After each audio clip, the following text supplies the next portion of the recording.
What's going on, everyone? Welcome to our very first live stream. We are, of course, having issues as per usual. Welcome all. We're just going to very quickly send another link to our good friend, Mr. Trev Lee, who will be joining me in just a moment. Just got to get him all set up. So much so into the old, we're going to send it over Twitter. Got to send him an invite. Welcome. Just bear with me for a few seconds here while I figure this out. We're using Rumble, which sucks, but it's the best thing I could figure to do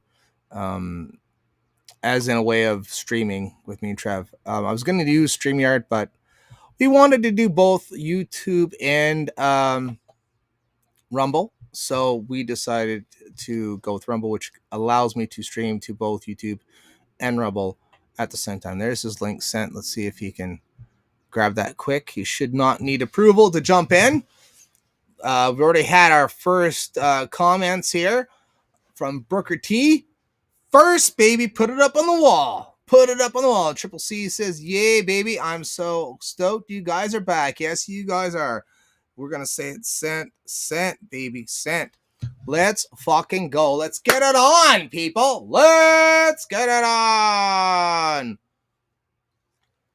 I do have a bit of a show lined up for you tonight. A little bit of one. Not much of one, but a little bit of one. I mean, it's not like I've had a couple of weeks to work on this, which I have, but that's beside the point. Brooker T was in for first place on YouTube. So the way we're going to work it this time around, instead of chiming in first on Rumble and Entropy and Twitter and all the other places that you'll find us at, whoever I see first will get it.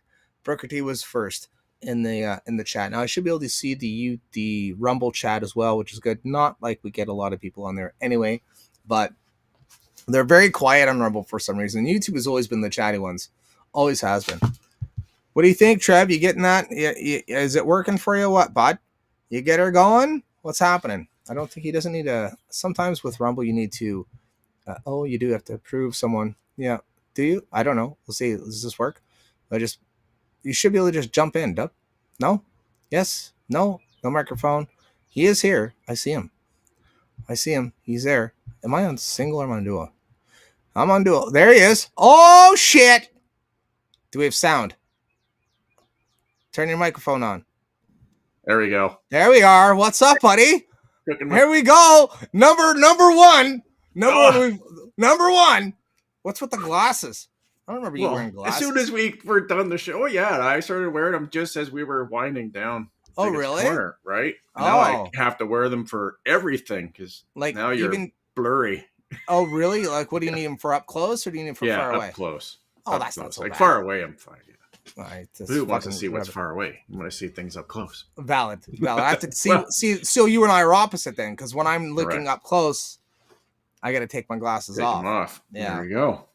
Stab myself in the eye. Holy moly! So that was not much. I wasn't getting on. It wasn't too bad. We had no. Actually, it just because it's my first time.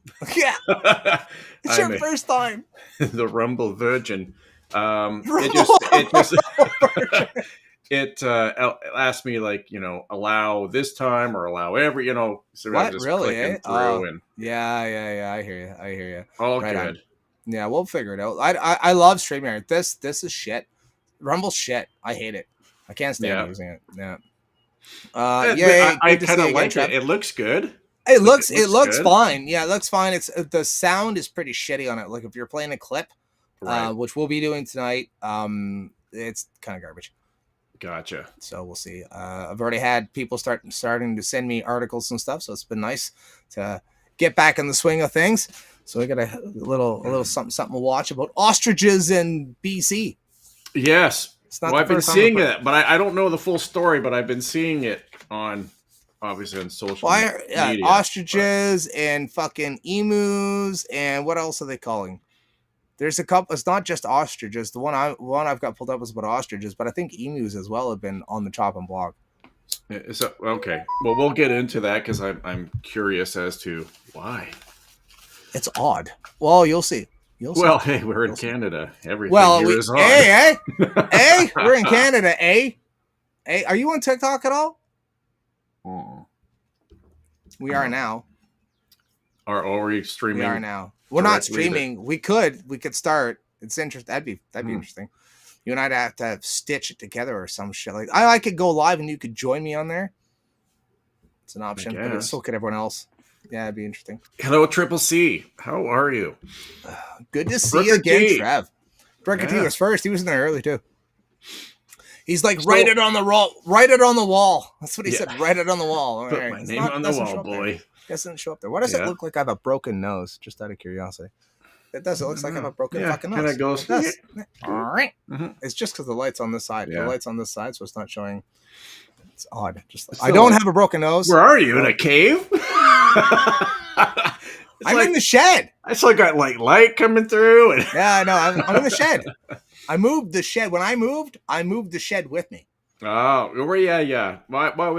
I didn't see it, but when that's right too. Yeah, when you came to visit, saying that you wouldn't believe the amount of room I have now. You wouldn't. Oh, yeah.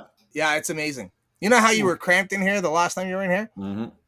There's so much. I've got like at least 4 feet of space between me and my desk, me and my bench. It's amazing. Yeah. That's amazing. That's amazing, Trevor. So next time I don't have to wear deodorant. Right? Exactly. Right?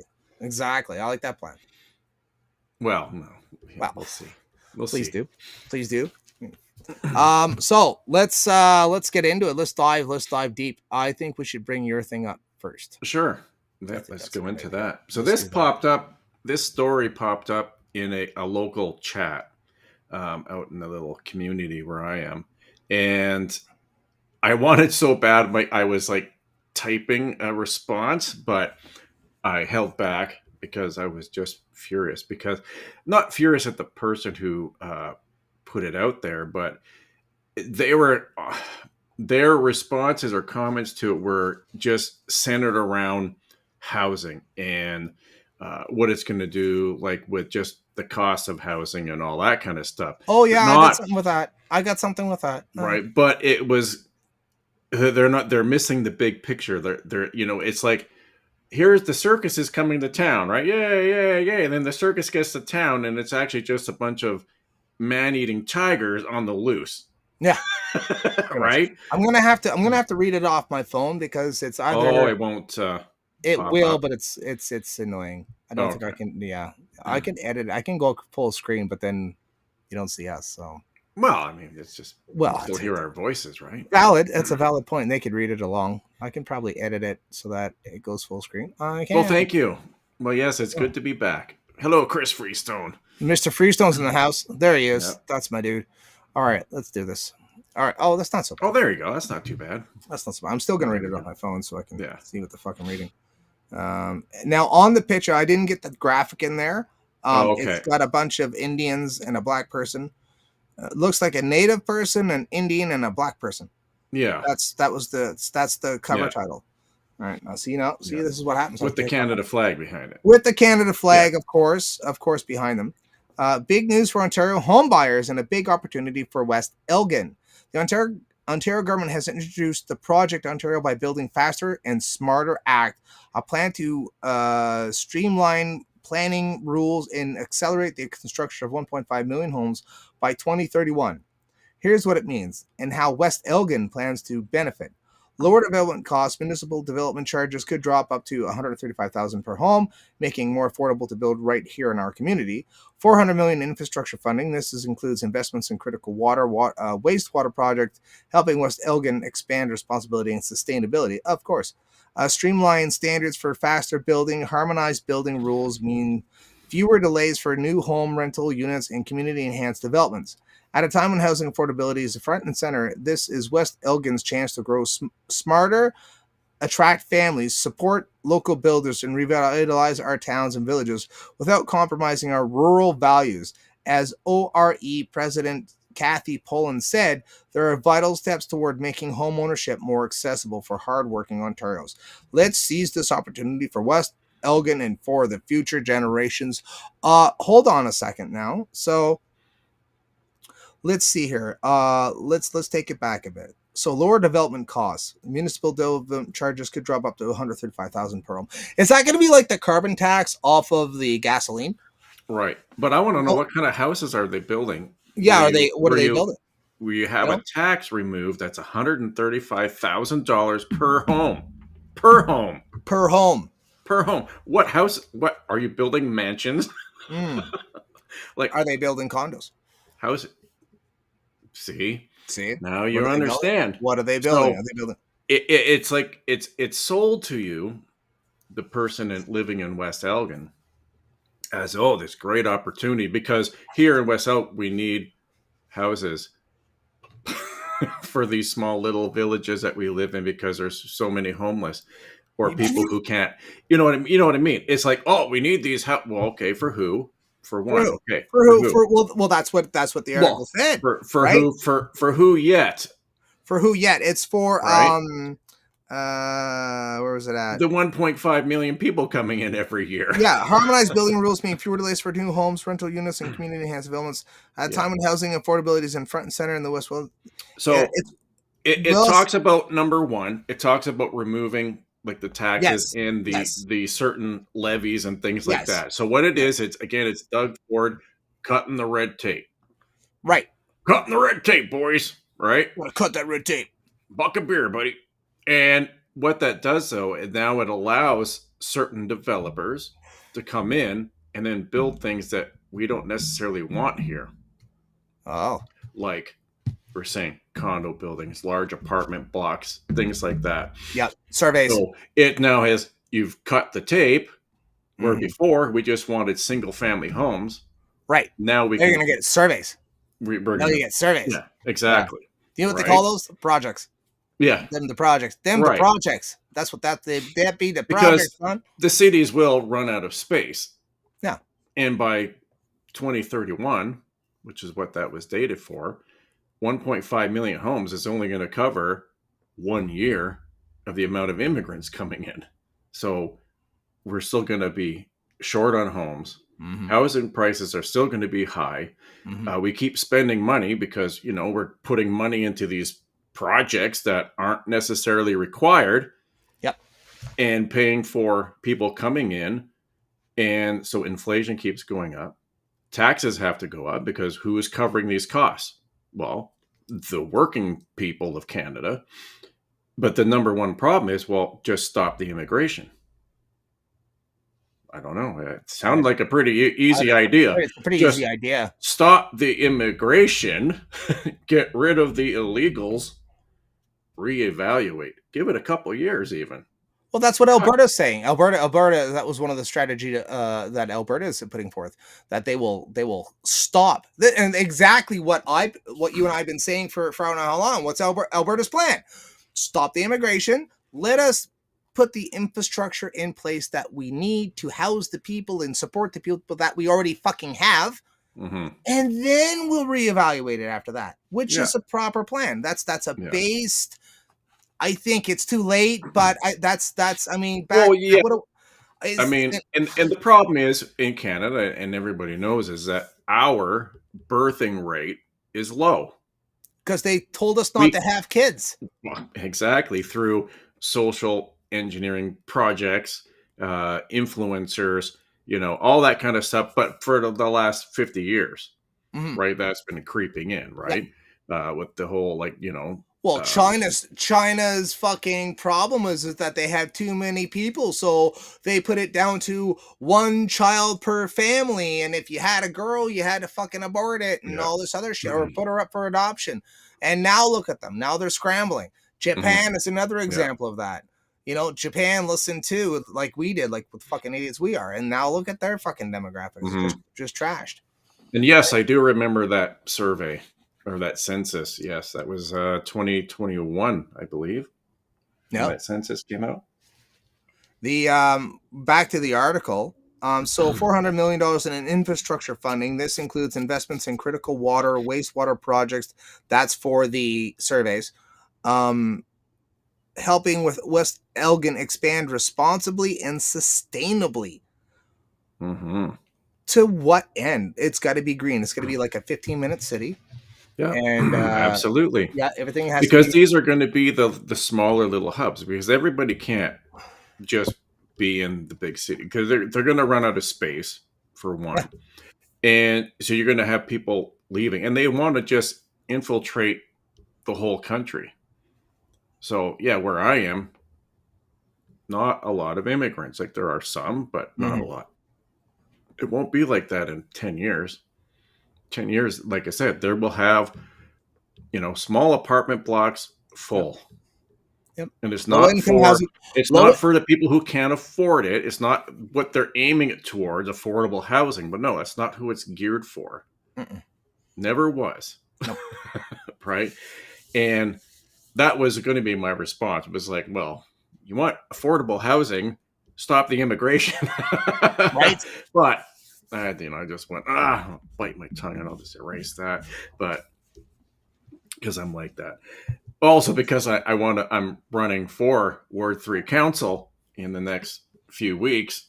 So I went, though the guy who put in the article actually said, "Oh, awesome! Like, well, if I'll probably pull my name out if you're running." So I'm like, all right, well, Oh, that was cool. yeah, Yeah, that's cool. What else do they say? They said here, at a time when housing affordability is in front and center, this is West Elgin's chance to grow smarter, attract families.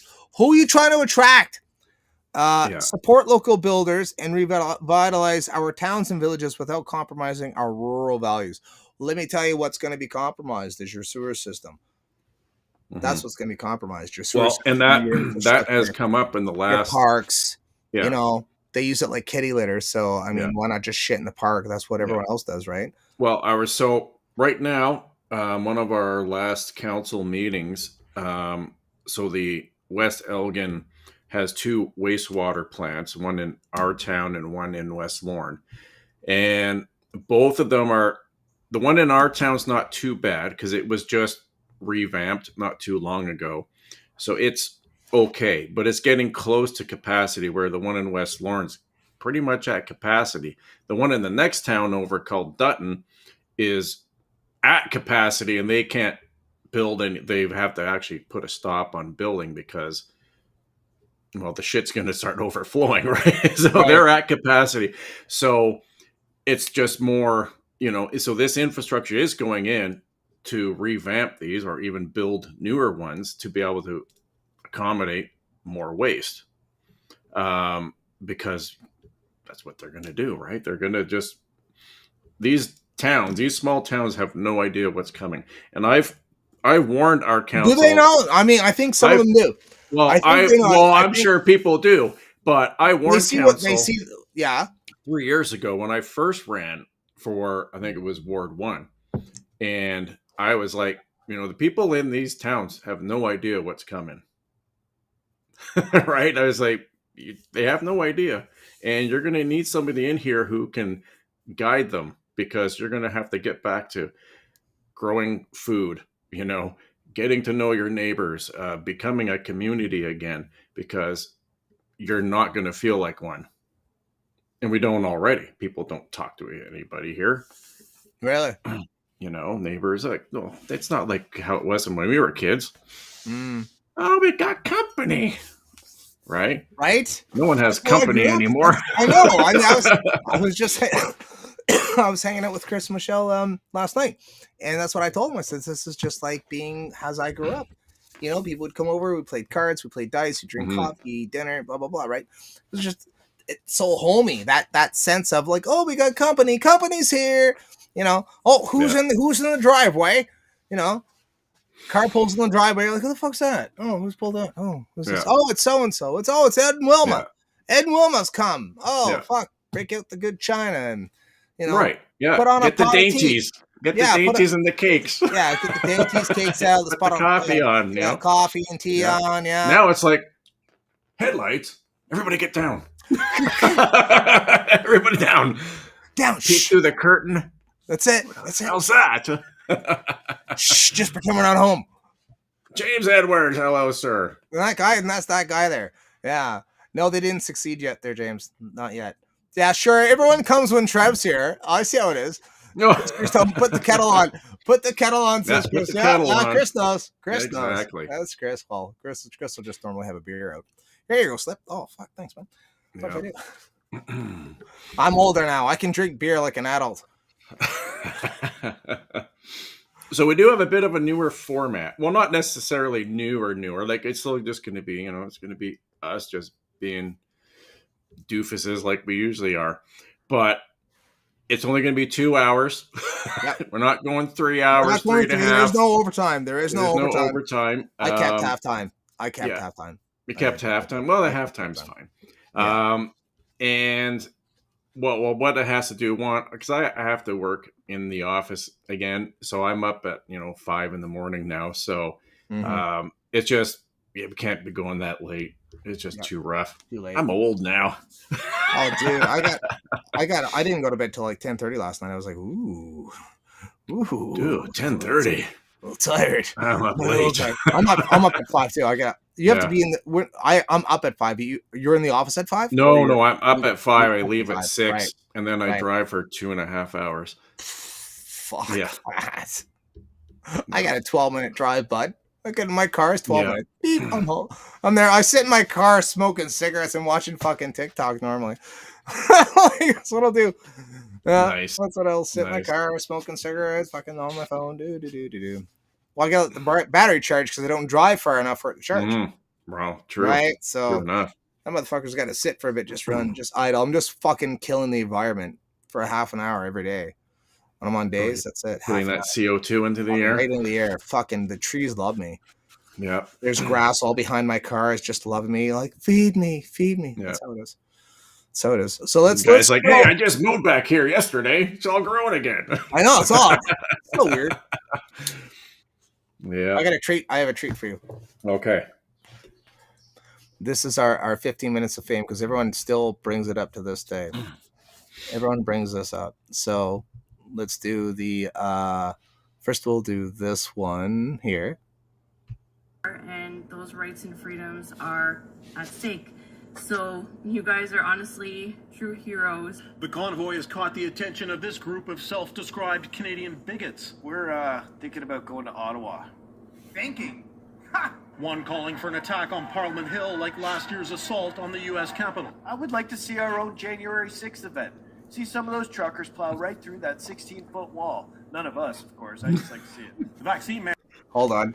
Hello, my name is Derek Rance. I was featured recently on a CTV newsreel about the truck convoy headed to Ottawa. In the short, out-of-context clip posted, I was depicted to be a violent bigot calling for an insurrection when that could be nothing further from the truth. I would like to clarify this and clear my name. When I was hypothetically stating that I would like to see a truck plow through that wall, my intent was deliberately misconstrued. In the name of inclusivity, I want to see that truck being driven by a BIPOC, disabled, trans female who is triple vaxxed and possibly of Muslim descent. Thank you. I forgot about that part. Hold on. We're not done. Part all 2. Right. Part 2. Here we go. Not saying everyone involved in this movement is an extremist, but are definitely trying to aim their narratives at this larger movement to try and see if they can get any traction. As the convoy rolls on, there are concerns about some supporters' views. Online, there have been some threats of violence. Of course there have. Slipping Lizard and Mr. Trev Lee. Again, this is how narratives are formed, isn't it? Right? You can imagine these conversations taking place. There's this popular movement, there's a popular protest against mandates. We want those mandates in place for numerous reasons, and you can speculate as to what they are. Some of them good health reasons, some of them because it supports the interests of the powerful, some of them because it increases government power in a general way, and governments are about control, and increasing control is a good thing for a government. How do we stop this protest from increasing in popularity and, heaven forbid, achieving its aims? Well, firstly, you have to control the story. You have to say that this is these guys. You have to depict it. I always think if you agree with what the government is telling you and the media is telling you, have a little think first. Have a little think before you go too far down that line. In a statement, Litch says violence won't be tolerated. One federal official told CBC News they're leaving it up to police to deal with online threats. These two guys? Yeah, these two guys there. This guy here, and this guy here. Oh yeah, yeah. 15 minutes of fame, bud. That's what. That's our 15 minutes of fame. We gotta soak it up. That's the way it goes. Yep. Yeah. That's how people see us in the party. Mr. Slip and Lizard, Mr. Trevely. That's always in that accent too. It's like, oh fuck. Good times. Good times. My fucking employer still brings that fucking clip up. Really? They recycle it every so often. Every so often it'll go across Canada again, and then I get a fucking call to the office. I'm like, isn't this you? I'm like, fuck. Again? Yeah, again. Yeah, that's me. Remember? Is it February? Yeah, like, fuck. Wasn't that back in 2022? Wasn't that like 3 years ago? Like, I think we can all calm the fuck down now. Yeah. Oh well. It's like Christmas every February. Exactly. It comes around. It comes around. I don't have Bible time up. See that? You guys are lucky tonight. You're lucky tonight. Yeah. Well, we'll get everything ironed out. Tonight might be a little rough, but that's what I even put that in the. I even put that in the description. She's gonna be a bumpy ride as we figure this out. I want to use StreamYard. StreamYard is the shit. Yes. So the StreamYard just wouldn't work wasn't compatible with Rumble for some reason. Yeah, I don't know what the fuck the deal is because I have I have my Slip and Lizard channel linked to Rumble on StreamYard, but yet I can't link our new channel to Rumble, and I don't want to get rid of the Slip and Lizard one if so I think we just have to somehow find the funds for it. I think it's gonna have to be the deal, but we'll figure it out from there. That's fine. It's fine. Yeah.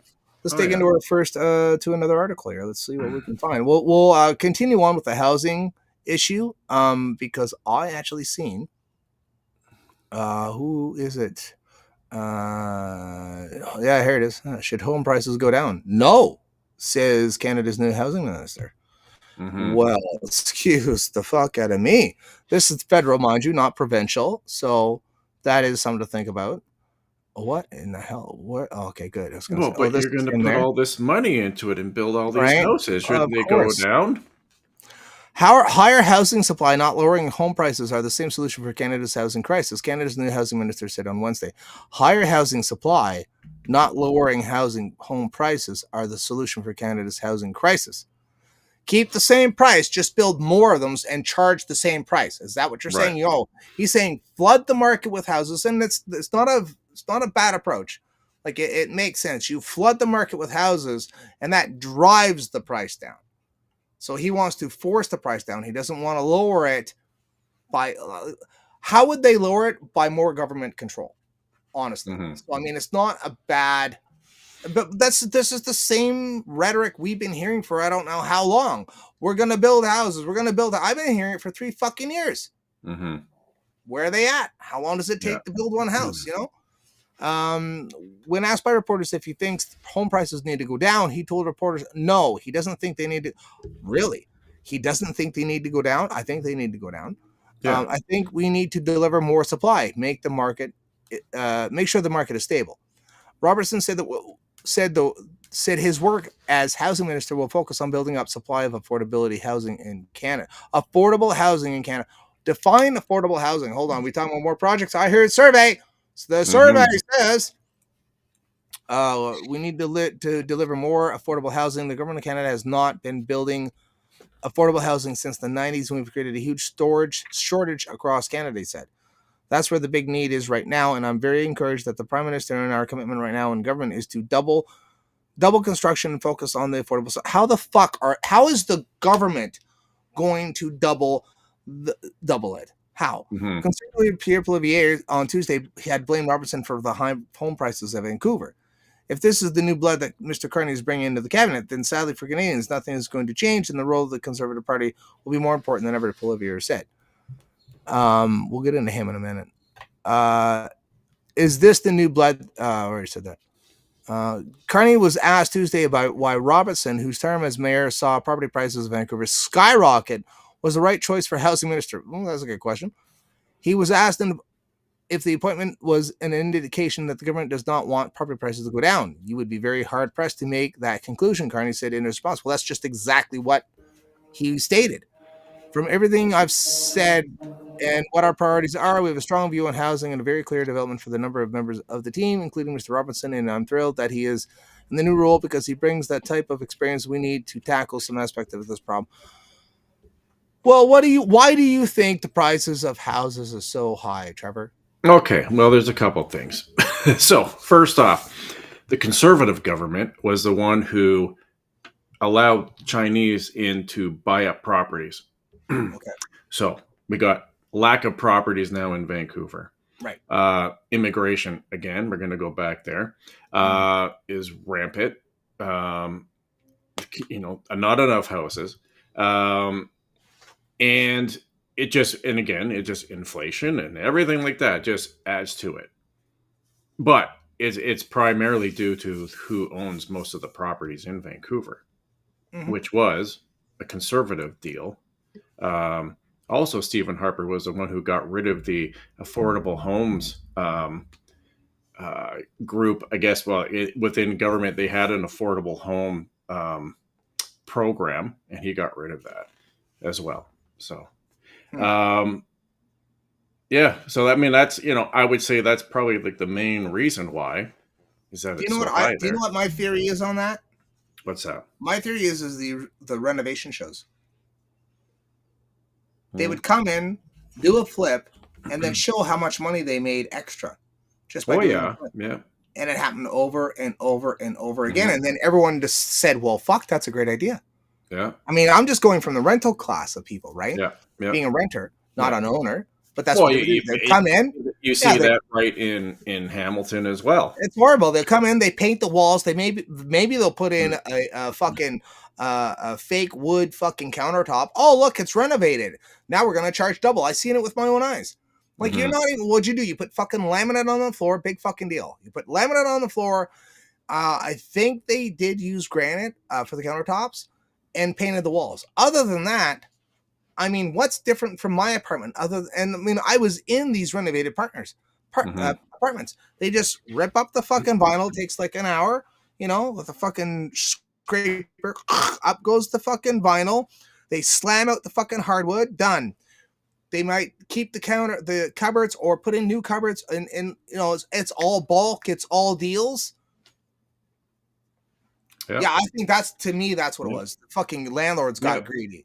And but that's because of the home, like because of the cost of the homes there, right? And it's just it happened exactly in Hamilton as well, because you could go down into like Barton area, you can grab a house, for $200,000-$300,000. It's a shithole, just a shithole. You go in, you do the renovations, and next thing you know, you're selling it for $600,000 to $800,000.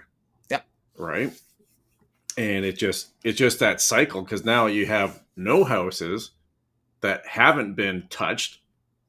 They're all been redone, and now they're all out of reach for anybody. Anybody. And thank you, Jody. Thank you. Good to see you too. That's how it goes. Jody, where are you at? On Rumble. Rumble? Oui. Where at? I don't know, the second thing there. I'm in, James. Oh, you're way behind, bro. I'm way behind. I'm going up. I'm going down. It doesn't show it. This is the issue. This is the issue with it. I see it. Shit. I see nothing. Hi, Jody. I bet you that's Jody from TikTok. Bet you any money. Any fucking money. All right. Lipstick $10 apparently. Lipstick. No, now you got them. Lipstick on a pig. No, I don't. No. Chris Priestman said that after. What? Oh, is that WTFBS? Yes. Oh, there you go. I see. Nice to see you back, Trev. Oh, Jody Lowe. Okay, never mind. No TikTok here. Sorry. So, hey, I'm just saying. There's people. I get people. I had this girl named Jody on there saying, "Oh, we can't wait to see you back." What? All right. What? Who are these people that follow us, Trevor? I don't know. No idea. Still on. Strange. So, it's scary. It's terrifying. Yeah, so the housing problems are not going to go away. Your housing costs are not It's ever gonna get going to get worse. It's cheaper. gonna get It's going to worse. get worse. Worse. You thought it was And bad before. right. And I say I do work for some people. I mentioned this before. I was doing some like handyman work for a lady out here, and you know,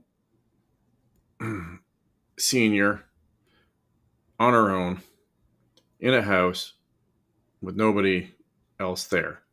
Right. And I was telling her this a couple of weeks ago. I said, you think it's a good, like, that you got Carney in here until somebody's knocking on your door asking how many rooms you have to rent. Yep. And she was like, "Oh, Facts. what do you mean?" Facts. I'm like, "Well, they Facts. will. They will." So I said, on that day when that happens, you call me quick, and I'll get myself and kids out there and throw them in with some cots, and we're all full. All full. Sorry, we're full. Yeah, no, that's true. I mean, can you imagine? Mm-hmm. That actually they were floating that around, but it's still being floated around. They're still floating around now. Oh, do you own a house where you have a room that's not being used? That's the vacancy tax, isn't it? Right. Oh, then I also, and mentioned also about the possibility of having that, what do you call it there? Your equity tax, home equity, right? I said, well, my dad's house is paid off. I'm like, you're trying to tell me that, a senior who's, getting a pension, a little bit of his RSP money can afford now thousands of dollars a month in tax because he's got, $500,000 worth of equity, right? How do they afford this? Yep. That's I just seen something recently on that. They're talking about it. The vacancy tax, where you just have a building that's sitting there empty. You have a building that's sitting there empty, and when does that transpire into rooms? Well, we are in a housing crisis, Trevor. It's a housing crisis. So because of a crisis, now we have to implement. Do you have rooms to rent? Could you rent rooms? Do you have vacant rooms in your house? How many do you have? 3. So there's so much percentage of a tax because that will offset the housing costs that we're now dumping into the country. Because if you would just rent out a couple of your rooms, we wouldn't, as Canadians, have to bear your burden now. Mm-hmm. That's it. We have to bear a burden, and you're causing a burden for Canada by not renting the rooms because there's so many people that need housing, and because there's so many people that need housing, the housing markets are skyrocketing, and that's the real reason to blame. It has nothing to do with the fact that we're bringing in people left, right, and center. Nothing to do with that at all. No, it's because you have a vacant room in your house, and we're going to tax the living fuck out of you. Yeah, we're going to force you to bring people into your house that you don't want there. Mm-hmm. Yep. Like that's if you want to go down, we just take that line and we'll accelerate it a little bit and see how far they could go. And that's how far they could go. How far? Right. And is it? And I look at it like, well, what's the odds of that coming to fruition? Pretty. Not. It's not out of this world to think. No, I don't think so. And I don't think it's really that far off. Because you have our Prime Minister the other day when he was, forming his cabinet and everything, and he made it the point. Canada's in a crisis. Didn't say what crisis, but we're in a crisis. Oily filled. What's the crisis? Is it the crisis that you cause again? Yeah. Right? Oh, yeah. Well, he's woke as fuck. Like, I had high hopes. I thought what they did, they were tricky fuckers. They were so tricky. They started using our language. Mm-hmm. They started talking and that was so weird because Trudeau canceled all the foreign immigration. Remember when he did that? Mm-hmm. Yeah, they dialed all that back. I'm like, oh fuck, maybe they're taking a cue and understanding that go woke, go broke. That maybe they'll get the point that this shit doesn't work. Mm-hmm. No. Now they're doubling down. Oh yeah. Oh yeah. Yeah. So but again, and again, it is all rigged. It's all rigged. Yes, did I run? I did run, right? Because I'm not the type of person who's going to sit here and just go, okay, well, the whole house is on fucking fire. I'm not going to bother get up and grab a hose or nothing. I'm not that type of person. So I ran for the PPC, ran out here in the riding, and came in fourth. That was expected, but I can't just sit on my hands and not, right? So anyway, but it's all rigged, and the conservative, like Polyev and all that is, and we've talked about it so many times in the past, where all they are is a pressure release valve. Yes. Right? The right gets angry. Oh, we're all, and you got Polyev. Oh, he's going to win. He's going to win. All they thought. And then all they use. And then Trump. But the liberals all hate Trump. But Trump got the liberals in. Yes, he did. He so did. Right? He totally did. You know, and people don't understand this. Is like, you don't think that Trump and Carney don't know each other? Fucking, he's funded. I mean, Elon Musk borrowed money from him. To get Twitter. Yes. They're like they're all in. Everybody's in there. Great guy. He's a great guy. Trump said he's a great guy. The whole tariff thing, I think, was purposely done to cause it was election interference on our election. Oh, they put the tariffs in as that catalyst that they needed, that the liberals needed to pull the people in. Yeah, because Pierre was not on good terms with Trump. He was planning on making changes. And this is what I said, is that the reason why the liberals got in is because Poilievre represented change and trouble and hardship. He represented hardship because it was going to shake things up. And when Trump came in with the tariffs, it caused so much it destabilized Canada so much that Canada was like, fuck, we got enough to deal with Trump. We don't need more chaos with Pierre Poilievre. Liberals are steady Eddie. Trump seems to like Carney. If Trump likes Carney, maybe the tariffs will go away, and then we can go back to normal. We can go back at least a couple of steps backwards. That's for Canadians out there like, fuck this. Wait a minute. I don't know. Well, that and Pierre, and like I said, before, Pierre just fucking went cuck. He went soft and moist and disgusting over the last he months. disappeared. And then he disappeared. And my whole campaign talked about immigration, deportation, and we're in a huge farming community out here. And everything was just focused, well, what are we going to do about Trump and the tariffs? I said, fuck that. So we have bigger problems. We got Chinese tariffs. So you guys are all farmers. You got your soy, you got hogs. Who buys that? China. Right? Fuck Trump. We shouldn't have any tariffs going that way because it's just going to cost us more. It's a hidden tax. Yep. Like, what are you guys doing? So your elbows up is stupid. Okay. Should be out in the streets burning chopsticks. That's what we should be doing. Fuck the flags. That's it. Fuck the flags. Fuck the flags. Burn bought the seed. You already bought the seed last year, so you're already in the hole. You got to get this seed in the ground, but you got nobody who's going to buy it because it's 100% tariffs on our agriculture. Not Trump, China. China? Right? 100% tariffs. Some of them got it. I did talk with a lot of farmers, and a lot of them, they're like, yeah, no, you're right. But the problem is just not enough. And again, who knows? I mean, we didn't have a lot of scrutineers at these places, so. But anywho, it's just, I mean, that was my whole thing, right? So it was Anyway, and again, you run into all those people, and then they're all the conservative ones who are all brainwashed into the whole split the vote shit. Right, so they come up to me, go, oh yeah, no, Trev, everything your party stands for, I get it, but we just got to get those libs out. I'm like, oh, for fuck's sakes! All right, well, good luck in another 4 years of liberals. Good luck, good luck with that. Yeah, I was somewhat optimistic. I thought maybe the liberals got it, maybe they're just slowing down a bit. No, yikes! Fuck, no, they're doubling down.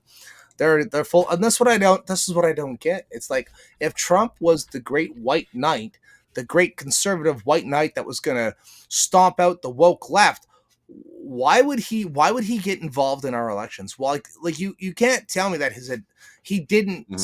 I'm just about America and America first, and we only want to do what's good for America. Yeah, well, you fucked us. You absolutely fucked us.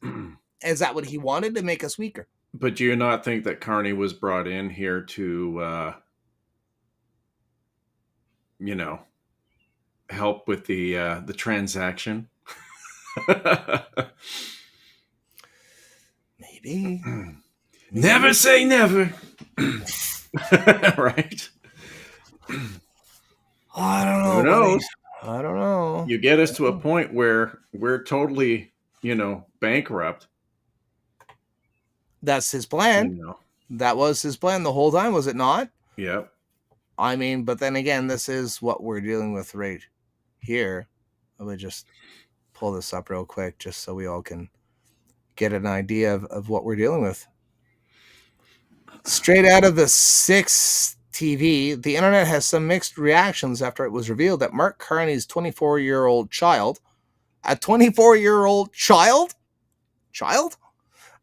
Sasha Carney has come out as trans. Is it Sasha Carney or is it what? I'm confused. Sasha uses they them pronouns. Is that a gender fluid name? They have candidly discussed their mental health challenges and their commitment to activism, having previously supported Bernie Sanders and championed the rights of incarcerated individuals. While many individuals are expressing their support, others are raising concerns regarding Carney's association with a contentious Tavistock transgender clinic in the UK. And didn't he have a UK passport?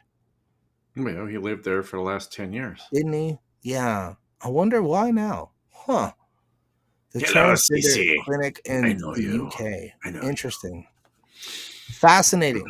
Very fascinating. Yeah. I think he's got 3, actually. I think he's got 3 kids? Canadian. No, passport. Oh, yeah, he does. Yeah. Canadian, UK, and is it Ireland or is it American? Might be American. I don't think it's American. I think it's Ireland. Yeah, I don't think it's American. But I don't know. Oily Films in the house. What's up, my dude? How are you? Or ma'am? I fucking forget. Sorry. I don't know. You guys in your fucking handles. I have no idea. Chichiwanita. See, I knew how to spell it. I knew how to say it. Hello. I don't know. Does it? Hello to your husband for me. Ireland is correct. It was Ireland. All right, it was Ireland. Yeah. Okay. Does it bother you? I mean, like, does it not tell us right away? Like, especially for us, for half of the population or most of the population that don't give a flying fuck about transgender bullshit. This mental illness that is permeating the fucking culture. None of us give a fuck about it. None of us support it. How do you feel about having a prime minister with a transgender daughter? Does it make him biased? Do you think he can? Is he biased? Would he be biased from it? At the end of the day, and I'm only going to say this as coming from a person who has children. Mm-hmm. At the end of the day, he is a father, and at the end of the day, he's going to love his children. Yep. Right. So it doesn't matter. Right. Right. He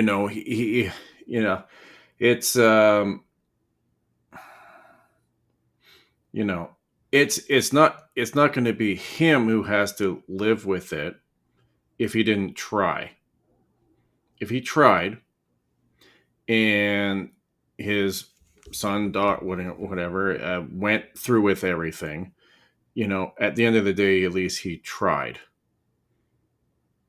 Right. But you're still not going to just turn your back. I mean, it's your child. Right. So you're going to still love them. Sure. You might not be happy with the decisions they've made, but, So, I mean, so should it affect him? I don't think it'll affect him doing his job. No. With the woke ideology that permeates the country. Yeah, but we already know that he's a liberal. Right? It's not really going to change the fact, but Rio's in the house. His other daughter's a climate activist. See, you bring all the cool people out. I never got comments like, what the fuck? I feel so slighted. Well, yeah. Well, did he try or did he create it? Well, I mean, I don't know. I mean, it could just have been the situation that his child was in. Could have been the schools. Could have been the people they were hanging around with. Could have been university that they went to. Well, it's all could have been maybe it's his wife. That did it, valid, not necessarily valid. Mr. Carney. So, well, I find it funny with him his dealings with the clinic in UK, and he's got a UK fucking passport. That's like, oh, maybe we're gonna have to dig a little deeper into that. Well, I mean, you just have to look at what happened with the United Kingdom over the few years. I mean, he was instrumental in Brexit. He was instrumental in London, and just being, or the UK in general, just going downhill, right? So, and that's what he's going to do here. Is the main chat on YouTube says Oily Phil? Well, I mean, Rumble's not very talkative. They never have. Yeah, no, we have people on all, but yeah, he's the architect of the agenda. The agenda. I agree with that. Well, that is true. Now, I kind of look at everything because I can see it all kind of happening from way back. You kind of look at everything that's going on. So you got Trump recently over in Saudi Arabia, and he lifts sanctions on Syria. So now, and then he accepts his big, $100 million or $1 billion plane. The new Air Force One. And what this does is now it pisses off the people in Israel. So Israel's a little pissed off. They're like, hey, what's going on? Hey, you're accepting gifts from other people. So now they're going to get pissed off. And then you see now Trump is now taking a bit of a softer stance on the whole Gaza issue, where he's saying, yes, we got to get some aid in there. Even though at this point it's far too late. They're taking more fucking territory. No, I know that. More territory. But he's saying that they need to get some aid, right? So if you want to get biblical, we're right at the end days, the big war happens, and it's the Western nations against, right? So they turn it around, right? So they turned it around. So when we're all going to be pissed off at them, right? So I think what's going to happen is something's going to. Well, hold on now. Not necessarily. Not necessarily. Okay. It could be that. So I believe Israel is trying to position itself as the world leader. Oh, 100%. Oh, yeah. No, 100%. So maybe I've gotten ahead of myself. But so I think what's going to happen is that you're going to see something happen with the Dome of the Rock. And it's going to kick off something pretty big. Well, they've tried throwing pig parts in there before. Yeah. Tried, failed. I'm talking about like a missile hitting it. Well, that's what we've always said, right? That's what we've always said. Right. Yeah. Yeah. They would have to take over Israel completely in order for that to happen. So when I see like everything that's kind of happening is really, you see a lot more stuff being religious, a lot more people going, becoming Christians, or you see all the celebrities, we're all going to church now. And you see, and we've talked about this years ago about that Christian Reich that will start, because even people who are liberal or part of that woke ideology are starting to kind of go, well, this ain't really working. It's not working anymore. And maybe we should be going back to church. Right. And I think it's just going to build up, and it's being done on purpose, obviously.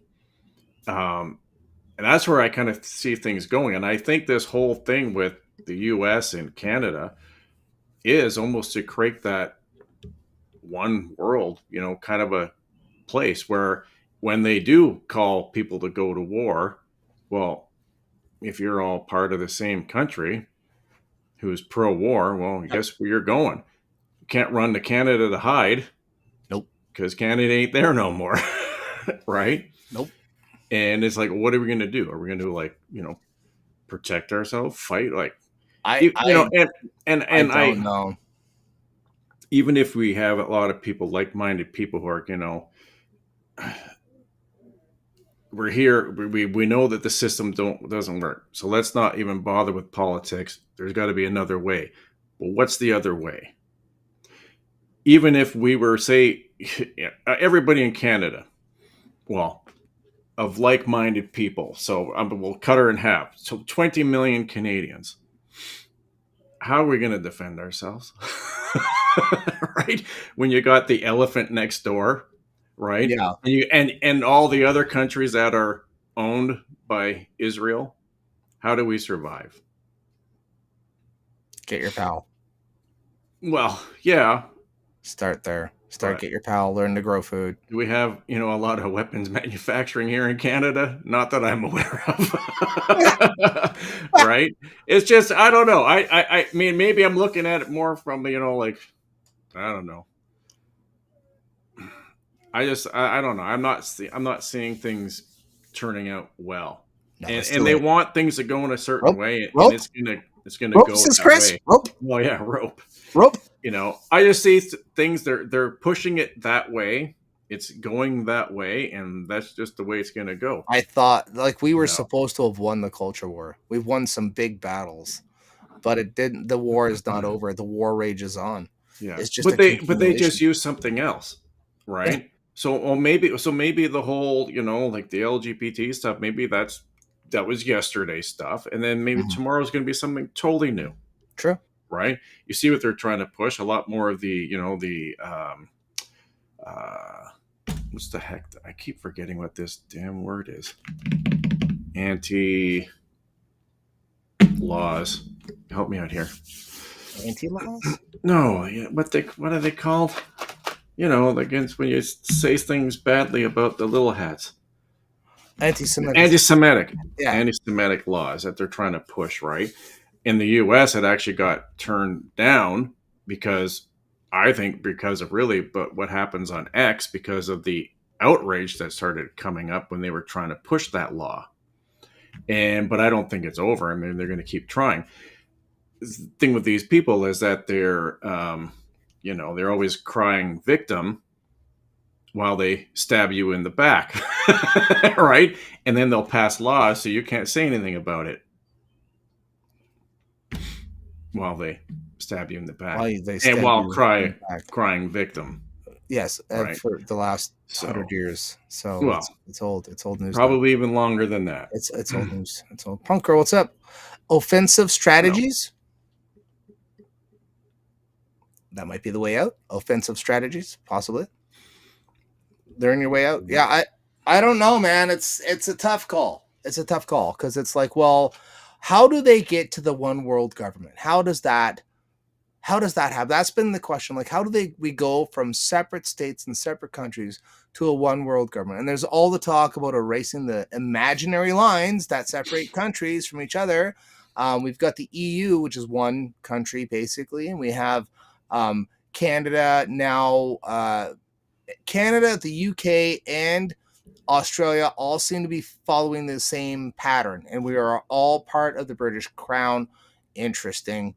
We're all, and you saw the results of the Australia election versus the Canadian election. It was exactly the same. You saw the lines. They crossed over like this on both. It's surprising. Punk, well, yeah. Are you watching strong mayor and integrity commissioner shit coming through the municipalities? Well, we were talking about it earlier there, Punk Girl, and what they're doing is getting rid of all that red tape, right, to be bringing in cheap housing disguised as cheap housing. Well, maybe I'll know more in a few weeks, but we'll see. It's been funny. So even our municipal offices, before you would walk in, it was just wide open. Now you walk in, they got like this plexiglass all around it. And because they had some, people that were upset with them. So I guess they felt threatened. So they have to protect themselves. But and a lot of people, I think, in this municipality where I am, they're actually not very happy with our current council. I've met, I've met quite a few of the council people. They're good people, but I think, they're probably being directed. One sec. But one sec. Yeah, Hold on to your thought. Okay. It's halftime.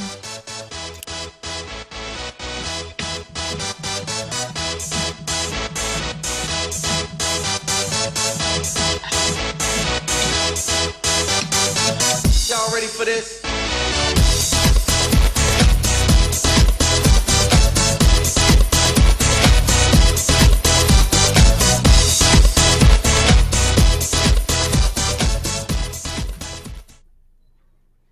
Yeah, I know. It still says Bigot's Corner. Like, I know, but it's like it was there, and I was like, I can't resist. We gotta have halftime. Mm-hmm.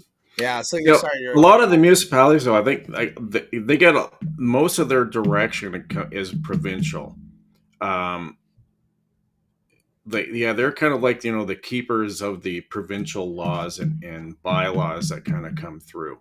The bylaws that we primarily put through here are more in how land is used, I guess. Yeah. So as like a farmer has a section that they want to sell, and because somebody wants to put a house there, so they just rezone things, and so. But a lot of their main, I guess, focus comes from provincial, right?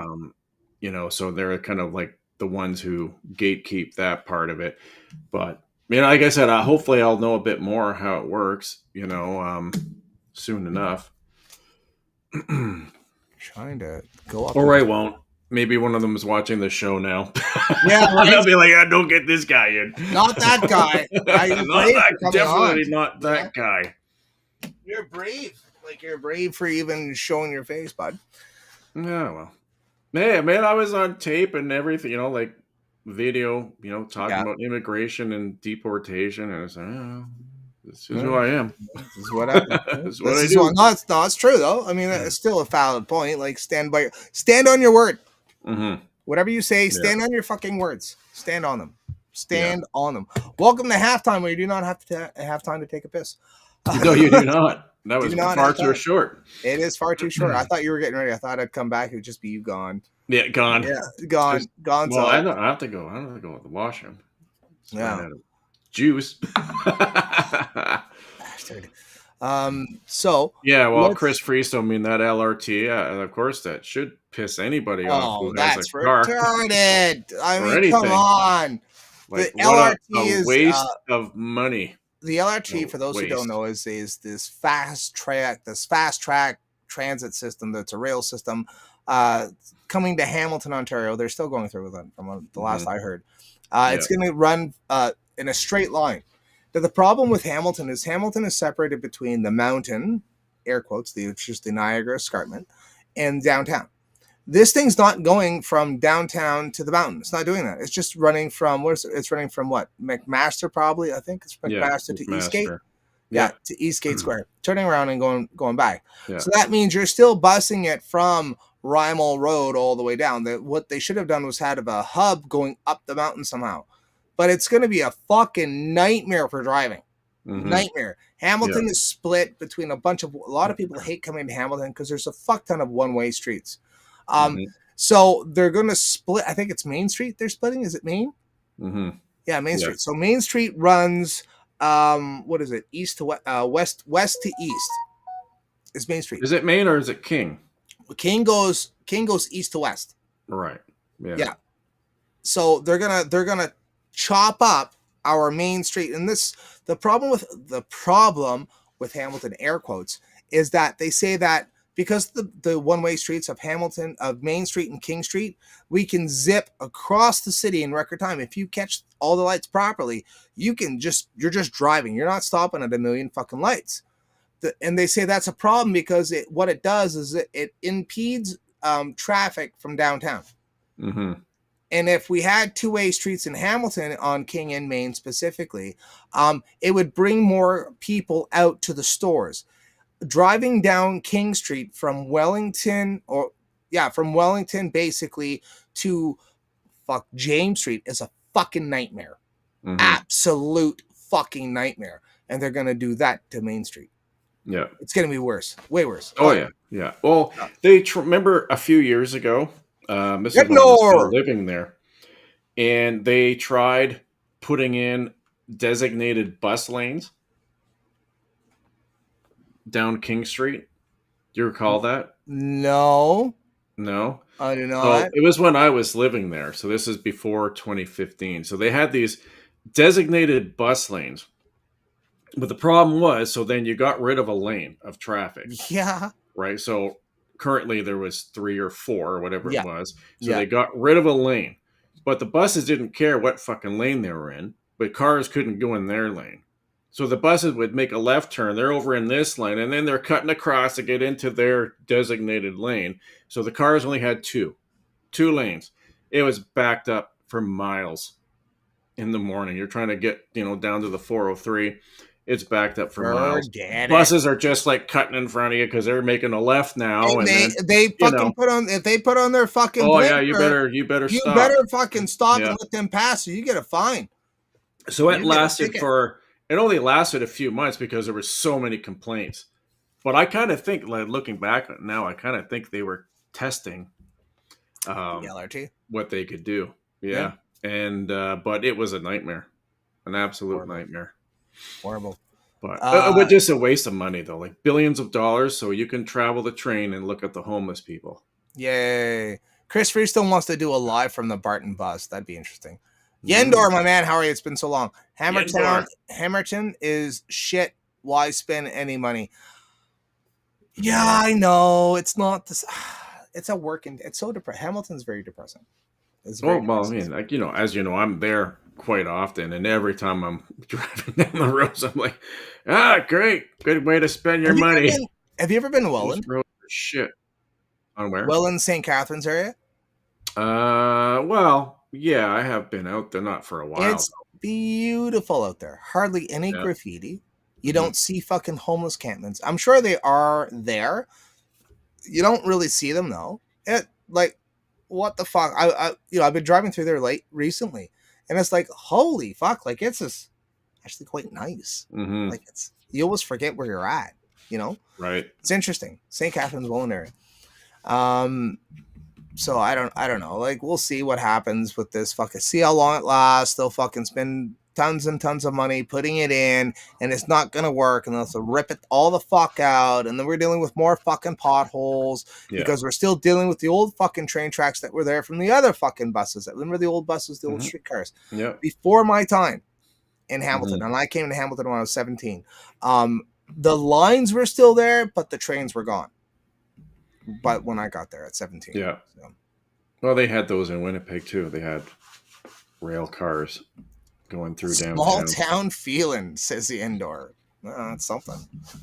It's a feeling, right? It's probably your lungs when you smell that canola oil plant. That's what you smell. The armpit of Hamilton is the canola oil plant on fucking Burlington Street. That's what stinks. Oh yeah. Man. Is that what it is? That's what it is. The canola oil. Yeah, that's what I think. It's cool. I don't know. Something to do with seeds. I know it fucking stinks. On Ferguson, anything north of Ferguson and Barton. Woo, man, I remember walking home, walking around Ferguson and going, walking north end Ferguson down by Strawn or Picton Street or Wood Street and walking towards James. Man, just the fucking smell. Oh, gross. Yeah. It's grain. It's a grain. Was it canola or is maybe the mustard? I don't know. I have no idea. I thought Hamilton was like the mustard capital of the world. Are we really the mustard? Don't they have like a mustard festival? We need a patch for that, bro. We need a patch, a mustard patch. The mustard capital of Hamilton, the mustard capital of the world. Here we go, Hamilton, Ontario. We're not just known for steel.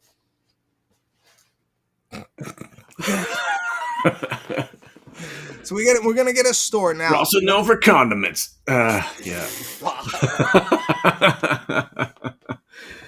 Would you like ketchup or relish? Made right here in Hamilton. Yep. Pea soup. The pea soup smell. Yeah, Chris knows. Yeah, that's it. Yeah, it smells like pea soup. It's fucking gross. Yeah. I don't know if you've been noticing a lot of the times with the avatars. I've been using the one I suggested, not the one with the pyramid in it. That has because the way the lettering is, it fits in a circle.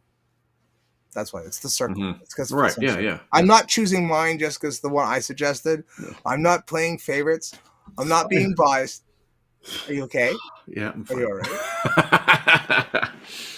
That's mustard is correct. Thanks, Yendor. There we go. So it is mustard. We are the mustard. See, we need a patch for that. Yeah. We need a patch for that. Got to get a store. We need to get a store going. Sell some merch. We're going to sell patches. That's going to be the icon. We're going to be part of the club. It's going to be a club called the Hidden Truths. Holy Smokes Hidden Truths Holy Club. Smokes and Hidden Truths Club. That's right. More. Yes. Right. Why the hell would you call it that? Well, because, Slippy, he's holy and he smokes. So he's a Holy Smokes.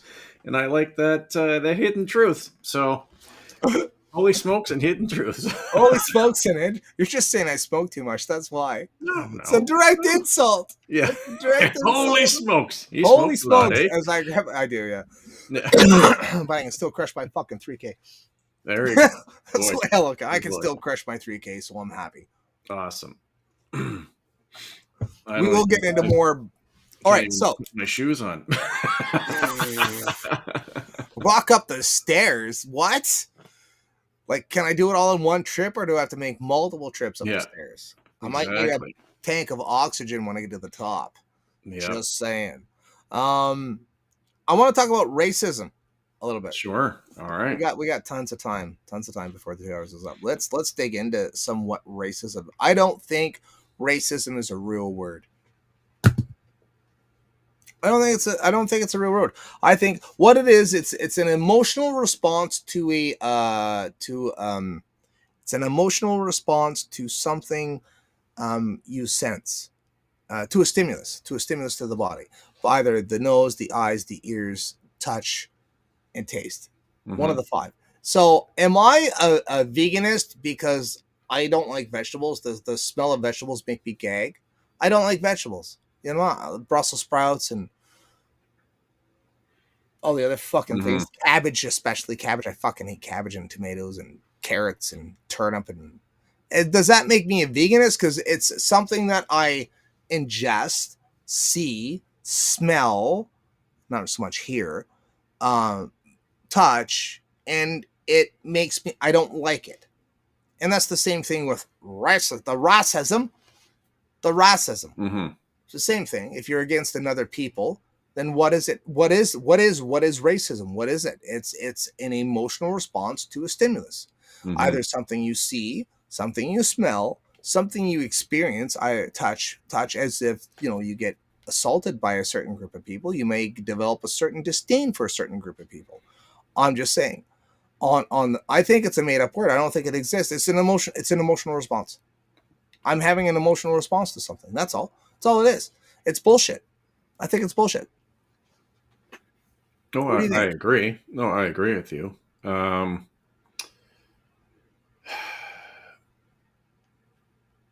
on 1 second. I'm just going to look up something.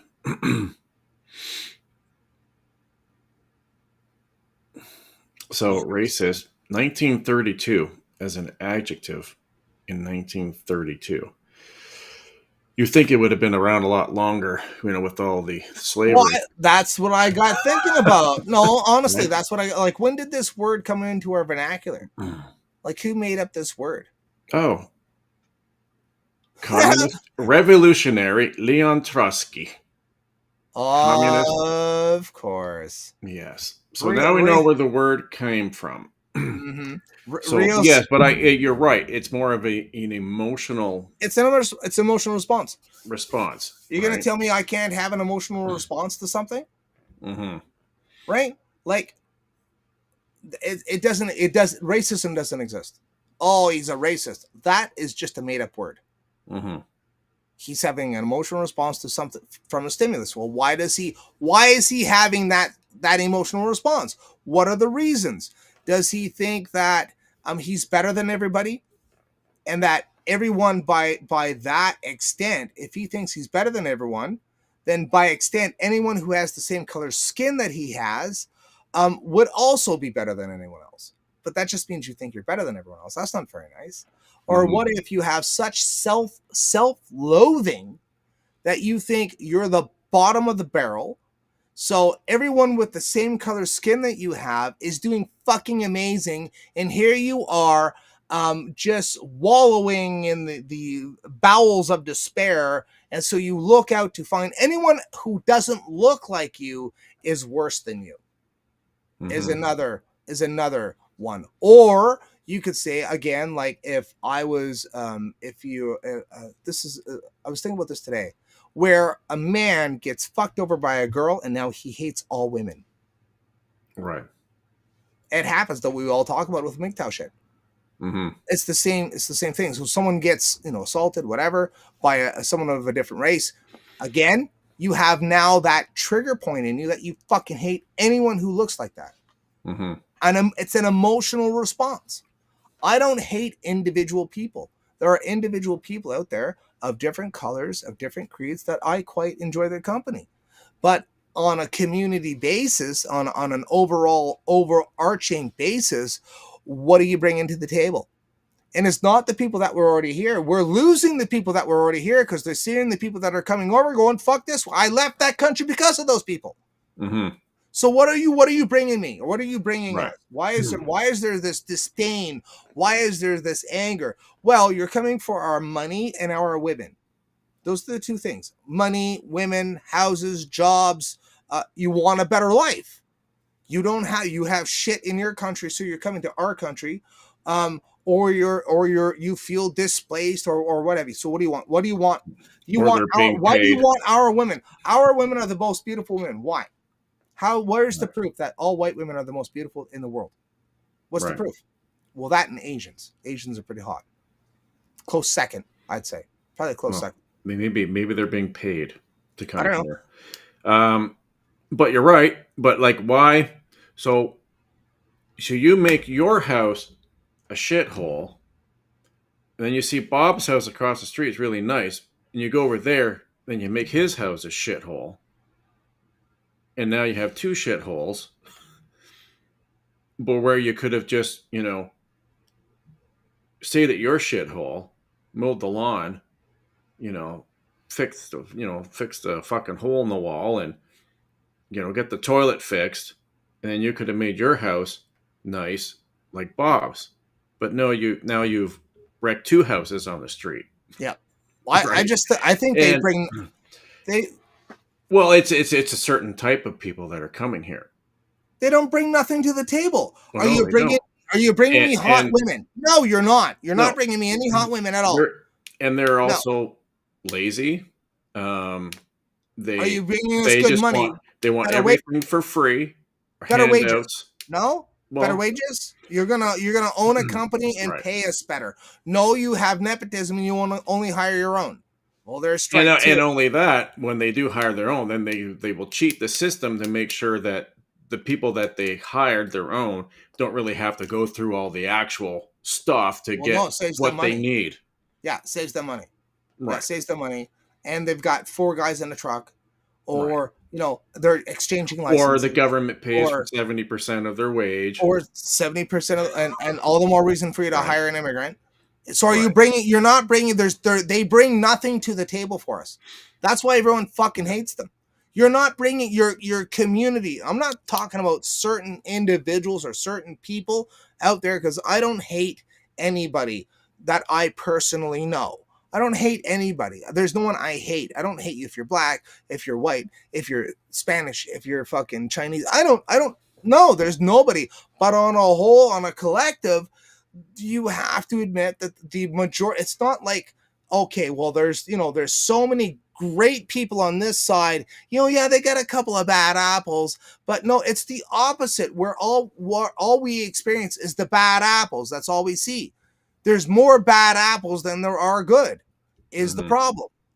And everyone's taking notice, and so everyone's backing up and saying, hold on a second, maybe it's too late. Maybe it's too late. Maybe we tried to work things out. We did. We tried to work things out. We tried to make things kind of, you can be my friend and I can be your friend. That doesn't. The problem is what we have people coming into our country who don't give a fuck about the country they're coming into. They're bringing their country here. They're just that's all they know. They're bringing what they know here, and exactly. It's like the Ganges River, right? Right. And it's not, and I'm not saying it's just that one country. There are many countries where they're just bringing their problems to our shores. And like I said, that's why immigration should be stopped, for at least maybe even 5 years. The whole immigration process needs to be totally revamped. And we need to go back to, you want to come here? Well, it's going to cost you this. But we also need to make sure that you are the type of person we want. But they're just here to take. Are you going to speak English or French? Well, they're just here to take. They're here to take. 100%. Right, 100%. And it's like, but they're taking out of our pocket. Well, we have very little as it is. Right. Like, I look at the dating market as it is. Like, on the dating market, like, it's pretty fucking slim pickings, right? It's slim pickings. There's not a lot of females out there. And the ones that are out there are the fucking, who knows, right? So, it's slim pickings as it is. And you're going to flood the market with a bunch of new males. It's like, well, hold on a second. That raises the price of the fucking females that we have now. Oh, well, we're bringing females too. Yeah, but we don't want them. That's the problem. I'm sorry, but they're not attractive to us. Yeah, they're not. There was a statistic I was given of white males that rape black women, and the statistic was so low it was basically 0. Mm-hmm. Like it's just the way it is. Like there's a few of them. There's a few of them kicking around, but I mean the immigrants coming in. It's like where's all the hot women? Did you leave them over in India or something? Like where are they? Because I'm not seeing any. I don't see any. None. 0. Zilch. I've got more bots online from Chinese fucking fake accounts trying to get my attention than Indian women. You know, like, oh, I'll flash an Asian at you. Oh, yeah, that's going to make me jump. Oh, like, here, let me give you my fucking banking information right now, bro. Oh, you're so hot. You're so hot. You're so hot. Shrimp razor, you could have given me your bank account number. I have robbed you wrong time. I had some so good.